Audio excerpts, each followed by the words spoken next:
Bismillahirrahmanirrahim. Assalamualaikum warahmatullahi wabarakatuh.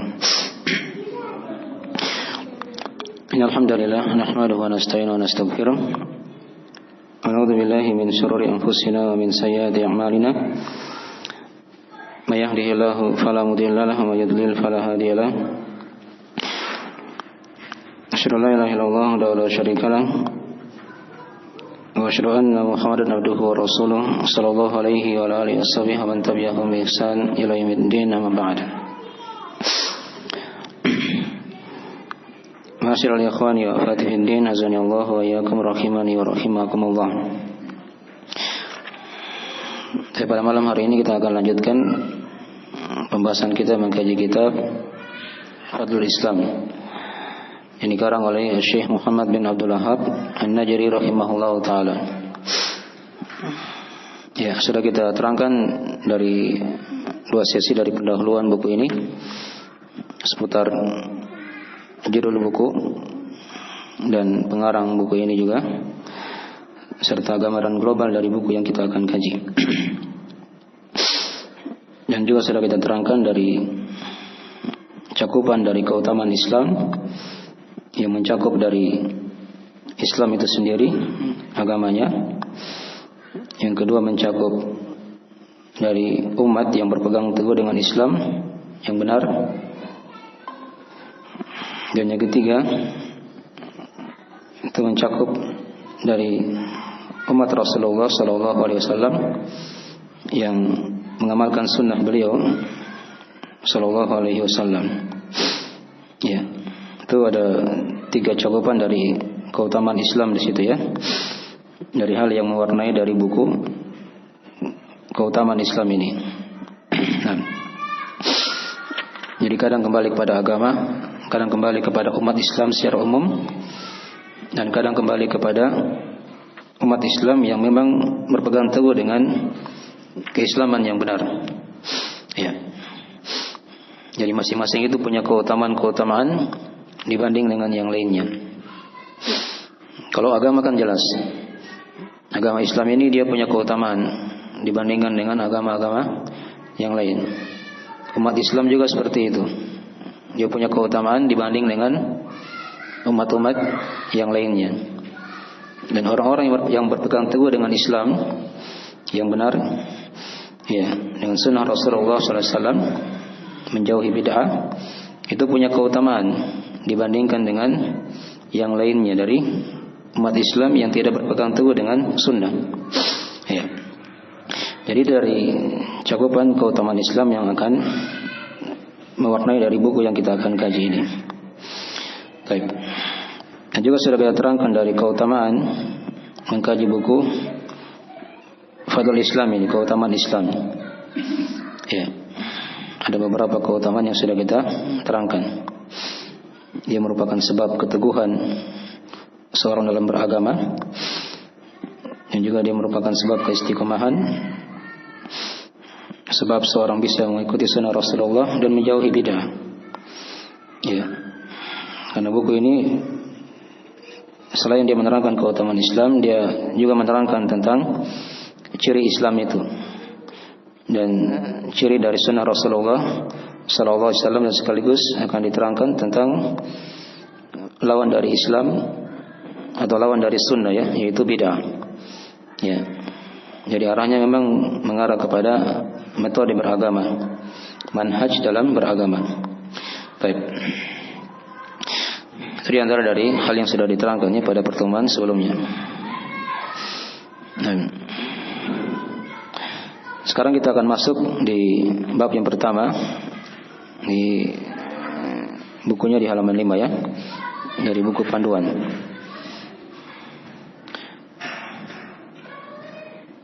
Baik.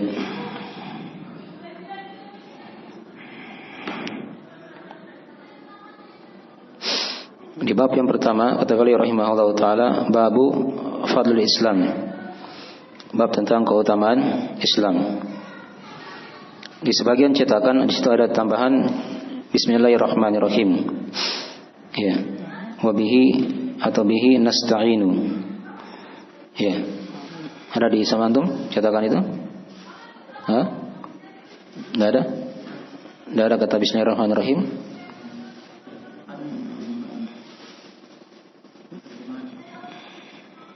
Ada bismillahnya di depan sebelum masuk bab pertama? Oh ya ada ya.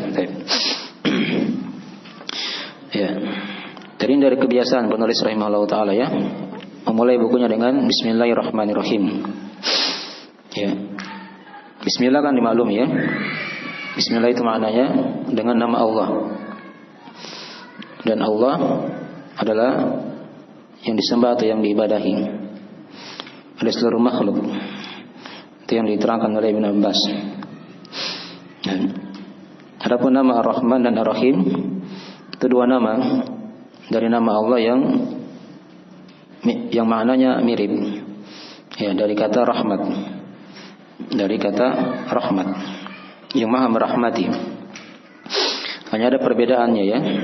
Kalau Ar-Rahman itu diterangkan oleh para ulama, di antara maknanya adalah yang maha memiliki rahmat yang sangat luas, mencakup seluruh alam semesta ini.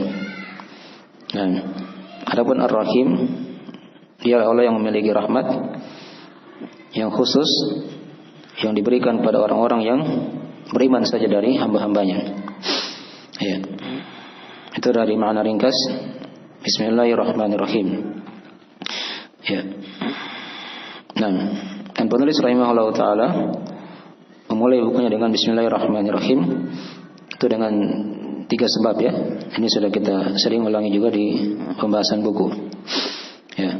Yang pertama karena mencontoh Al-Quranul Karim. Karena seluruh Al-Quran pada tiap surahnya dimulai dengan Bismillahirrahmanirrahim, kecuali satu surah, yaitu surah apa?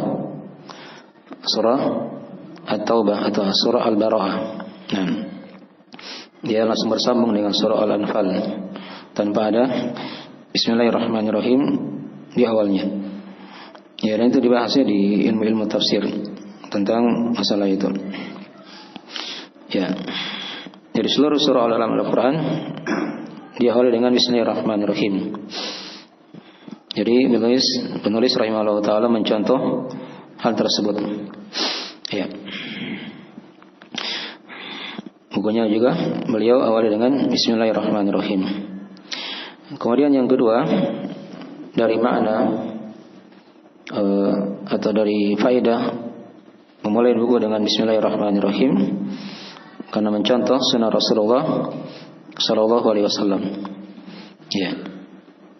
Dan karena dari sunnah Nabi, ketika beliau memulai tulisan, ya, dalam perjanjian atau surat-surat beliau kepada para raja, itu dimulai dengan Bismillahirrahmanirrahim. Ya, itu diterangkan dalam hadis-hadis ya. Nah, secara ringkasnya seperti itu. Ya, ada hadis diterangkan oleh sebagian ulama, walaupun sebagian ada yang mensesuaikan, ada sebagian yang melemahkan. Di situ kata Nabi, katanya diterangkan, kullu amrin dzibalin la yubda'u fihi bismillah fahuwa abtar. Setiap perkara yang tidak atau yang memiliki hal yang atau memiliki perkara yang penting yang tidak dimulai dengan Bismillahirrahmanirrahim, maka dia dari perkara yang terputus. Ya. Itu hadis ada silang pendapat di kalangan ulama ya. Ada yang menguatkannya, ada yang melemahkannya. Tapi secara umum memulai dengan Bismillahirrahmanirrahim atau Bismillah secara umum di sebagian dari kegiatan kita itu dari hal yang disunahkan. Ya. Walaupun di sebagian keadaan ada yang lengkap. Bismillahirrahmanirrahim. Ada juga yang hanya apa? Bismillah kan? Ya. Yang jelas nama Allah disebut di situ ya. Nah, itu alasan yang kedua ya. Penulis memulai bukunya dengan Bismillahirrahmanirrahim. Ya. Kemudian yang ketiga, dari alasan penulis memulai bukunya dengan Bismillahirrahmanirrahim adalah karena mencontoh dari kebiasaan para ulama salaf dari masa dahulu ya. kebiasaan dari para ulama salaf dari masa dahulu. Baik. Seluruh dari atau kebanyakan dari mereka memulai bukunya dengan Bismillahirrahmanirrahim. Ya. Walaupun ada pembahasan di masalah syair-syair, ada pembahasan di situ ya, apakah boleh menggunakan bismillah atau tidak. Tapi kalau dia hal yang tulisan biasa yang bukan syair, itu dari hal yang telah dimaklumi dari kebiasaan para ulama dari masa dahulu. Ya. Sekarang kalimat Bismillahirrahmanirrahim, dengan nama Allah yang Maha merahmati dengan rahmat yang luas dan yang Maha merahmati dengan rahmat yang khusus untuk orang-orang yang beriman. Ini dalam bahasa Arab dia dikatakan susunan jar majrur yang dia punya keterkaitan. Ya, yang punya keterkaitan. Tapi di sini tidak ditulis ya keterkaitannya.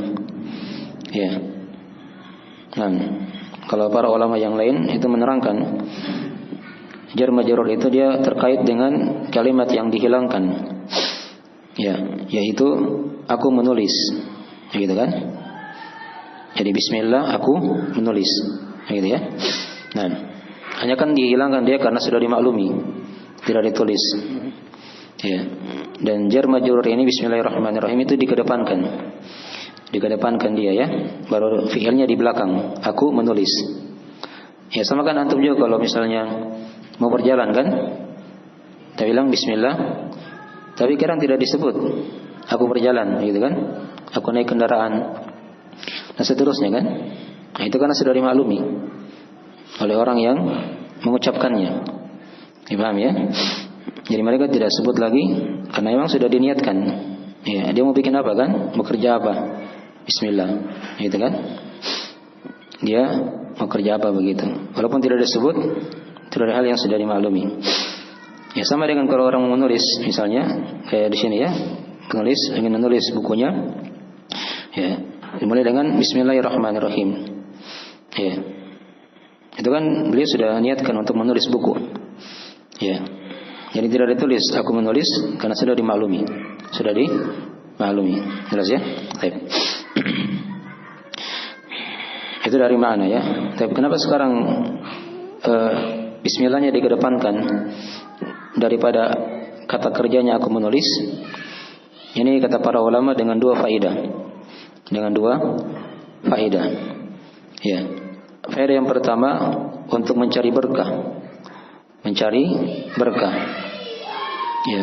Jadi ketika nama Allah disebut duluan, Bismillahirrahmanirrahim, baru dia katakan di belakangnya aku menulis, ya, maka itu dari hal yang diharapkan keberkahan padanya, karena dia mengedepankan nama Allah Subhanahu wa Ta'ala. Ya, itu faedah yang pertama. Faedah yang kedua, kata para ulama, dikedepankan Bismillahnya daripada kata kerjanya, ya, itu karena untuk menunjukkan pengkhususan, ya, menunjukkan apa? Pengkhususan. Artinya hanya dengan nama Allah aku apa? Menulis. Ya. Dia mohon pertolongan kepada Allah Subhanahu wa Ta'ala.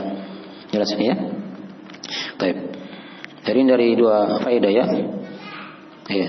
Kenapa Bismillahnya lebih didahulukan daripada kata kerjanya? Ya. Tapi kan kadang kata kerja lebih didahulukan juga di awal kadang kan daripada apa? Bismillah.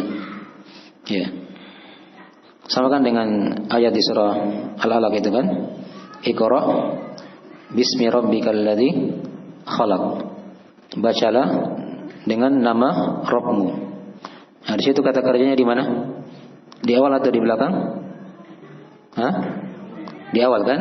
Nah, Iqra bismi rabbikal ladzi khalaq. Bacalah dengan nama Rabbmu, gitu kan? Tapi kalau ini tidak. Ini kata para ulama dikedepankan bismillahnya. Ya, bismillah aku apa? Menulis misalnya kan? Bismillah aku mengarang, ya. Bismillah aku berjalan dan seterusnya begitu ya. Baik. Mungkin dari mana-mana ya. yang diterangkan oleh para ulama. Baik. Jadi seperti itu ya. Bismillahirrahmanirrahim. Kemudian di sebagian cetakan ada kalimat bihi nasta'inu. Dengannya aku memohon pertolongan. Itu tampak jelas ya dari apa yang kita terangkan tadi. Ya. Nah, isti'anah itu dari ibadah ya, yang sangat agung, yang bergandengan dengan ibadah yang besar, yaitu at-tauhid. Itu yang sering kita bacakan di dalam Al-Quran, di surah Al-Fatihah, setiap salat kita. Iyyaka na'budu wa iyyaka nasta'in. Hanya kepadamu ya Allah aku beribadah, dan hanya kepadamu lah aku memohon pertolongan. Ya. Jadi isti'anah itu dia memohon pertolongan kepada Allah, disertai dengan kerendahan diri, ya, pengagungan kepadanya, ya, pemuliaan dan pembesaran. Itu yang namanya isti'anah. Dan ini dari ibadah yang harus hanya dipersembahkan kepada Allah Subhanahu wa ta'ala. Kapan dia serahkan pada selain Allah, maka dia akan menjadi kesyirikan, menjadi isti'anah yang diharamkan, masuk dari kategori kesyirikan. Ya. Tapi kan dibahas juga di buku-buku akidah ya. Isti'anah itu kan ada juga yang dibolehkan. Kalau dia minta tolong kepada makhluk kan, yang sudah dimaklumi dia mampu hidup, dia bisa menolong. Ya, itu tidak ada masalah ya. Nah, itu dibahas di rinciannya di buku-buku akidah. Pembagian isti'anah itu. Baik. Itu dari pendahuluan penulis ya. Bismillahirrahmanirrahim. Bihi nasta'inu. Baik. Kemudian sekarang beliau masuk di bab yang pertama dari buku ini, itu bab Fadlu al-Islam. Ya. Bab tentang keutamaan Islam. Ini sudah kita terangkan ya. Beliau menamakan judul bab yang pertama ini dengan keutamaan Islam, sama dengan judul bukunya. Itu kan dengan dua faedah kan sudah dibahas. Ya. Faedah yang pertama, beliau ingin isyaratkan kepada kita bahwasanya di tiap-tiap bab dari buku ini itu berisi keutamaan Islam. Ya. Di tiap-tiap bab, ini kan nanti ada 13 bab ya. Itu berisi keutamaan Islam semuanya. Ya.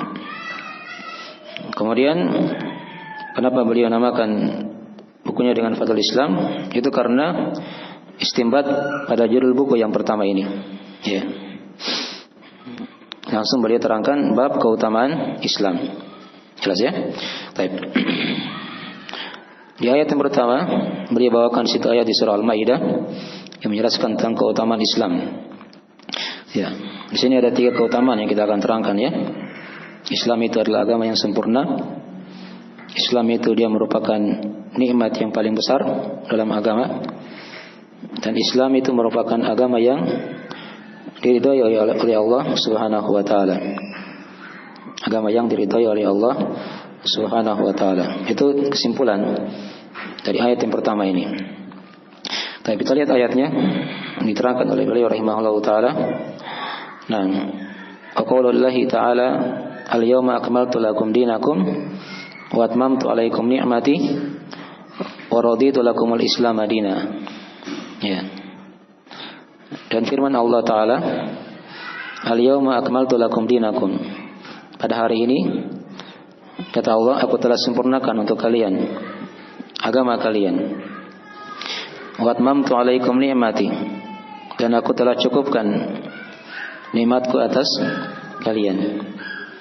Dan aku telah waraditu lakumul Islam madina, dan aku telah ridhoi Islam ya untuk kalian sebagai agama. Ya. Jadi tadi sudah diterangkan ya, kesimpulan dari ayat ini terdapat 3 keutamaan Islam. Yang pertama, lafaz al-yauma akmaltu lakum dinakum. Islam itu adalah agama yang sempurna. Ya, tidak ada cacat, tidak ada kekurangan padanya. Nah, kemudian yang kedua, wa atmamtu 'alaikum ni'mati. Islam ini adalah nikmat yang paling besar. Ya. Nikmat yang paling besar dari Allah kepada seorang hamba. Ya, tatkala dia diberi keislaman. Nah, kemudian yang ketiga dari keutamaan Islam, Nah, Islam itu adalah agama yang diridhoi oleh Allah Subhanahu wa taala. Selain Islam tidak akan diridhoi oleh Allah Subhanahu wa taala. Baik, itu 3 kesimpulan dari keutamaan Islam. Baik. Sekarang kita lihat dari pembahasan ayat ya. Kita lihat dari penafsiran ringkas ayat ini. Ya. Jadi diterangkan tadi di situ al-yauma, pada hari ini. Ya. Maksudnya pada hari apa ketika turunnya ayat ini? Ya. Ayat ini turun di Haji Wada ketika itu ya. Di tanggal 9 Dzulhijjah. Ketika Nabi SAW wukuf di Arafah. Di hari Jumat setelah salat Asar. Setelah salat Asar. Ya, di tahun ke-10 Hijriah. Nah, itu hari turunnya ayat ini ya. Di hari Arafah. Ya. Di tahun atau di tanggal 9 Dzulhijjah di tahun ke-10 Hijriah. Nah, di tahun ke-10 Hijriah. Ketika Nabi SAW wukuf di Arafah di hari Jumat setelah salat Asar. Setelah salat Asar. Baik. Al-yauma akmaltu lakum dinakum. Pada hari ini aku telah sempurnakan untuk kalian agama kalian. Din di sini bermakna agama ya. Bermakna agama.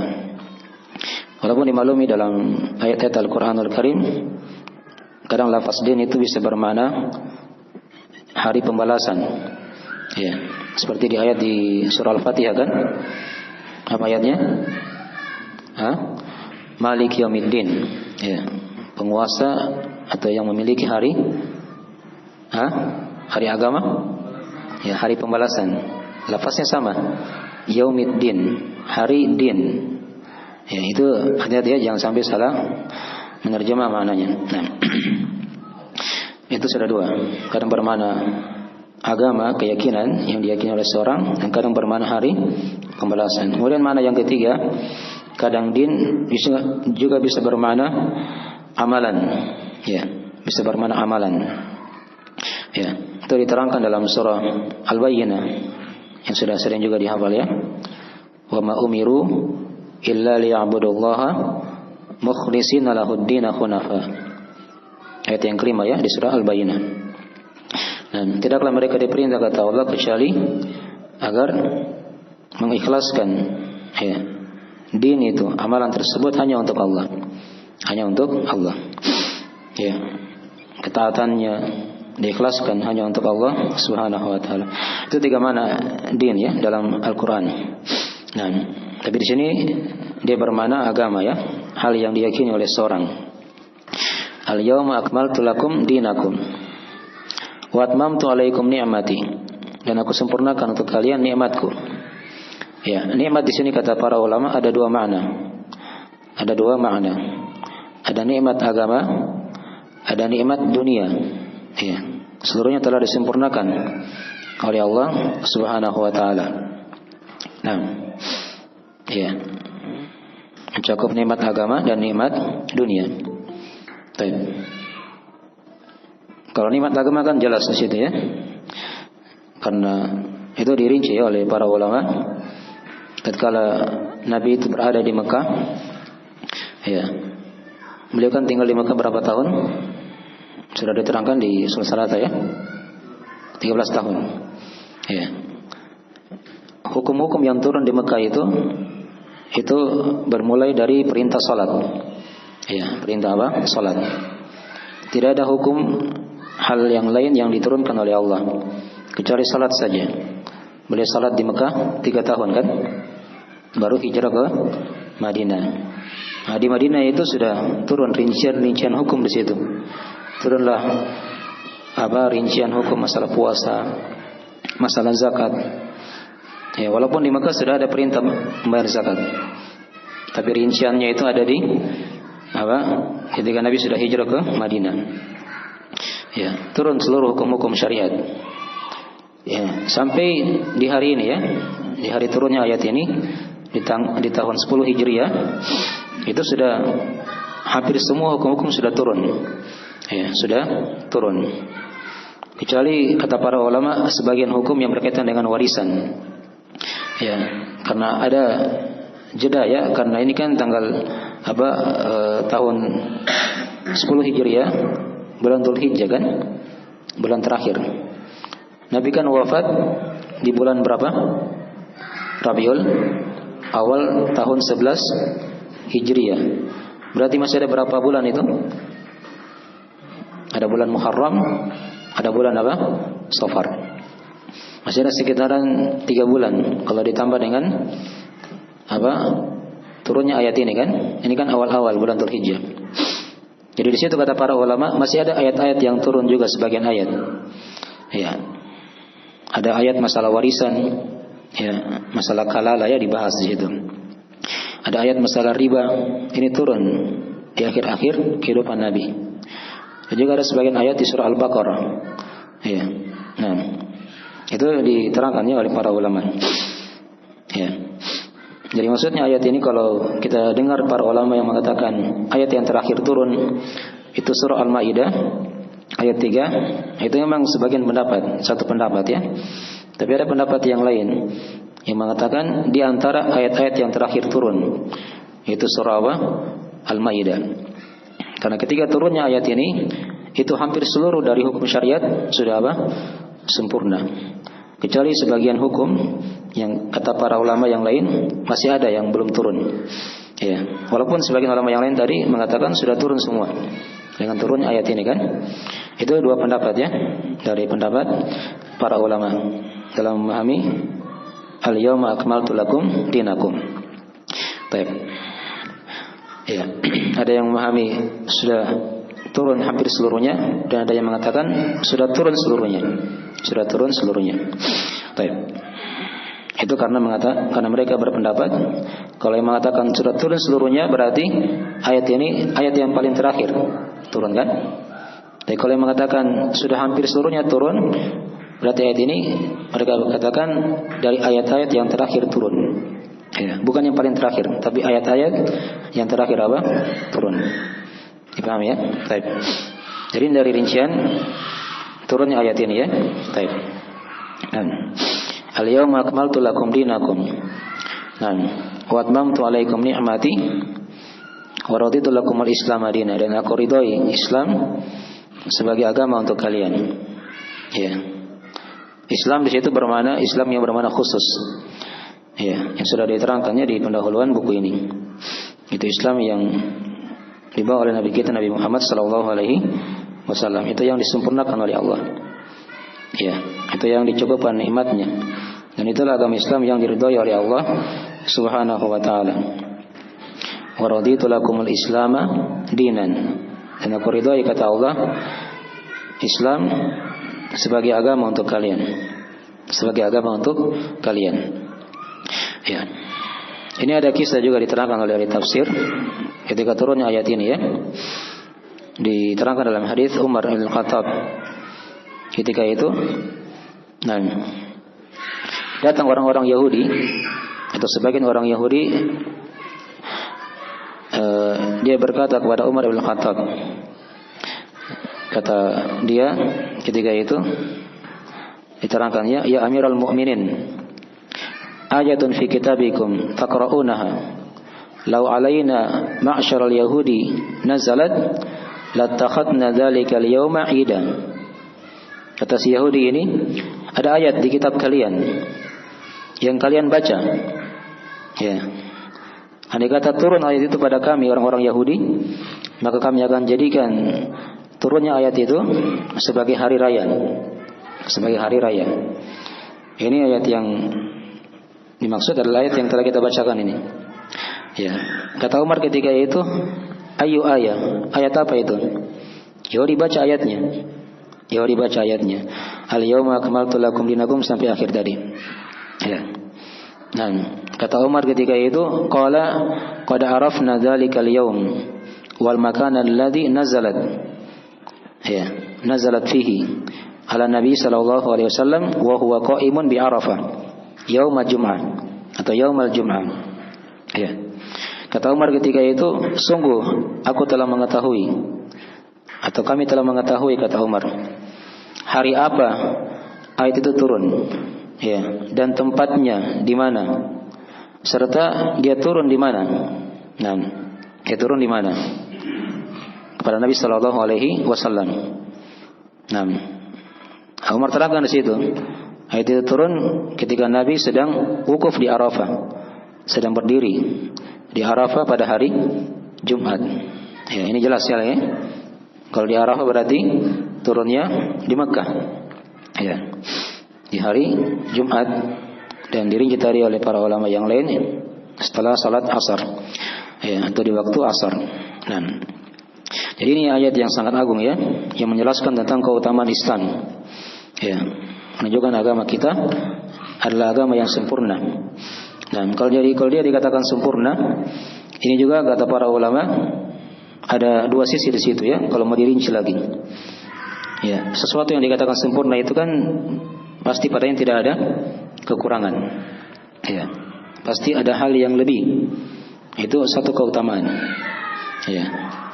Kemudian sisi yang kedua, ketika dia dikatakan sempurna, di sini kan siapa yang sempurnakan agama ini? Allah langsung kan? Itu beda. Kalau yang menyempurnakan manusia, ini yang menyempurnakan langsung dari Allah Subhanahu wa taala. Itu sisi keutamaan juga kata para ulama ya. Dari sisi lafaznya itu sudah punya keutamaan karena dia dikatakan sempurna, tidak ada kekurangan padanya. Nah, sisi yang kedua yang menyempurnakan di situ adalah Allah Subhanahu wa taala. Jelas ya? Langsung dari Allah Subhanahu wa taala yang menyempurnakannya. Ya. Jadi sudah kita simpulkan tadi ya. Dari faedah pokok ayat ini penjelasan tiga keutamaan Islam sekaligus. Ya. Islam adalah agama yang sempurna. Islam adalah nikmat yang paling besar dalam agama ini pada hamba, dan Islam yang merupakan agama yang diridhai oleh Allah Subhanahu wa taala. Baik. Sekarang saya tanya di sini, keutamaan Islam di ayat ini kembali kepada apa ini? Agama atau pemeluknya? Hah? Kembali kepada agama itu kan? Jadi begitu ya, nanti ya, kita akan lewat ayat-ayat dan hadis itu, nanti kita akan tanya. Ini kembali kepada apa ini? Kembali kepada agama atau kembali kepada pemeluk Islam itu? Atau kembali kepada orang yang berpegang teguh dengan agama Islam tersebut? Jelas ini ya? Baik. Jadi ini dari ringkasan ayat yang pertama dari penjelasan kitab keutamaan Islam ini. Baik. Dan nanti insyaallah taala berikutnya kita akan masuk ayat yang kedua. Baik. Waktunya sudah cukup ya, kita terangkan agak panjang. Baik. Waktunya sudah masuk, kita akhiri majelisnya. Nah, intinya kita tahu aja kesimpulan-kesimpulan faedah pokok. Kalau misalnya ada faedah tambahan nanti kita akan terangkan insyaallah taala di pertemuan berikutnya. Ya, insyaallah taala. Baik. Segera itu dari akhir majelis kita pada malam hari ini. Dan subhanakallahumma wa bihamdik asyhadu an la ilaha illa anta astaghfiruka wa atubu ilaik. Assalamualaikum warahmatullahi wabarakatuh.